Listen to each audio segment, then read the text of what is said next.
Welche Bücher der Bibel hätte ich gerne früher gelesen in meinem frühen Christsein? Und das genau möchte ich jetzt mit dir besprechen. Als ich neu im Glauben war, habe ich die Bibel von vorne nach hinten durchlesen wollen. Aber was ich im Laufe der Zeit gemerkt habe, ist, dass ich viele Dinge nicht verstanden habe. Natürlich auch, weil ich die Bibel manchmal gelesen habe wie ein normales Buch. Du solltest den Geist Gottes einladen. Das ist mein erster großer Tipp. Lade den Geist Gottes ein und frag ihn, hey, was soll ich lesen? Und hey, was hast du heute für mich parat?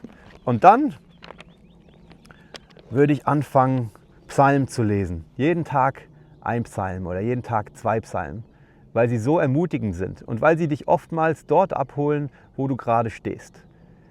Vielleicht bist du gerade frustriert oder vielleicht bist du überglücklich oder was auch immer. Die Psalmisten und gerade David, die steckten ganz schön in Schlamassel. Oftmals. Gerade bei David können wir sehen, wie ehrlich er mit Gott umgegangen ist. Und daraus können wir lernen, wie wir beten sollen.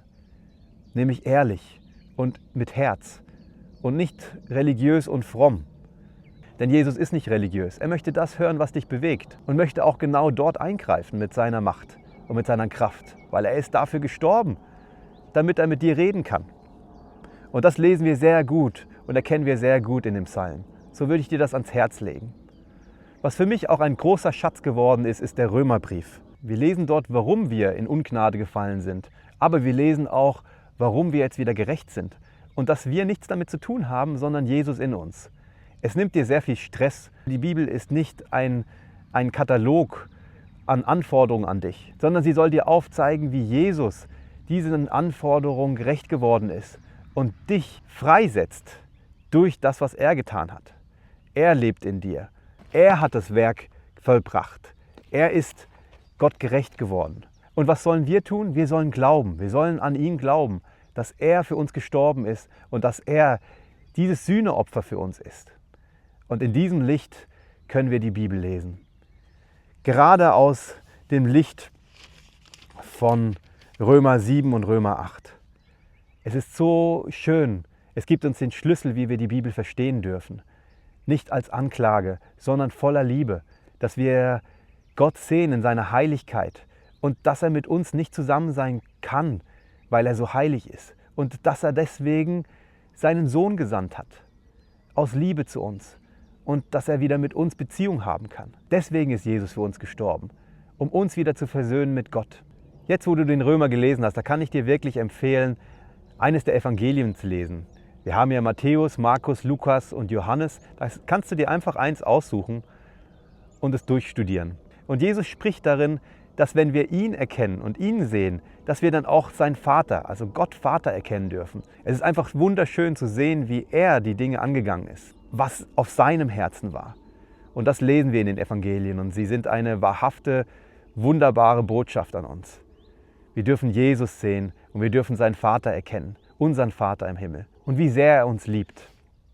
Wenn du eins der Evangelien gelesen hast, dann geh doch zur Apostelgeschichte. Da kannst du nahtlos weiterlesen und sehen, was nach der Auferstehung Jesu passiert ist. Was haben die Jünger gemacht? Ist der Geist Gottes wirklich auf die Erde gekommen? Es ist wunderbar zu lesen und wir sehen auch die vielen Fehler, die die ersten Christen getan haben. Und wie fehlbar wir sind. Und wie oft wir doch ermahnt werden müssen in Liebe. Und was die Apostel für eine Aufgabe hatten in den Gemeinden. Und wie sie in Liebe zu Jesus ihr Leben für Jesus hingegeben haben. Einfach wunderbar und schön zu lesen, wie Gott damals gewirkt hat und wie er immer noch wirkt in uns. Weil Jesus sagt ganz klar, er ist derselbe, heute, gestern und in Ewigkeit. Amen. Ab hier hat sich meine Kamera selbstständig gemacht. Man sieht nur noch einen Ausschnitt von mir und ich bitte dich deshalb um Entschuldigung. Und dann geh ganz an Anfang, zu 1. Mose und schau dort, wie du erschaffen worden bist. Und wie die Menschheit aus dem Plan Gottes ausgetreten ist. Er hat schon vorbereitet, dass Jesus auf die Erde kommen wird. Und er verheißt es schon im 1. Mose. Schau mal, ob du das findest. Ich wünsche mir für dich, dass du die Bibel im Licht Gottes liest. Mit dem Geist Gottes an der Hand. Weil dann wird sie dir zur Kraft und zur Nahrung. Du darfst wissen, dass sie dich nicht verurteilt. Gott zeigt in seinem Wort, wie wunderbar er ist. Und wie heilig er ist. Und wie wir wieder mit ihm zusammen sein können, nämlich durch Jesus Christus. Und für die, die in Jesus sind, ist keine Verdammnis und kein Gesetz, weil Jesus hat das Gesetz erfüllt. Und wir sind nicht mehr unter dem Gesetz, sondern unter der Gnade. Das heißt nicht, dass wir so bleiben sollen, wie wir sind.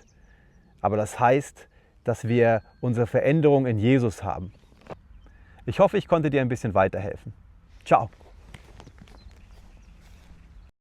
Dir gefällt, was ich tue? Dann klick doch einfach oben auf den Abonnier-Button oder lass mir ein Like hier. Das hilft mir bei meiner Reichweite und freut mich natürlich.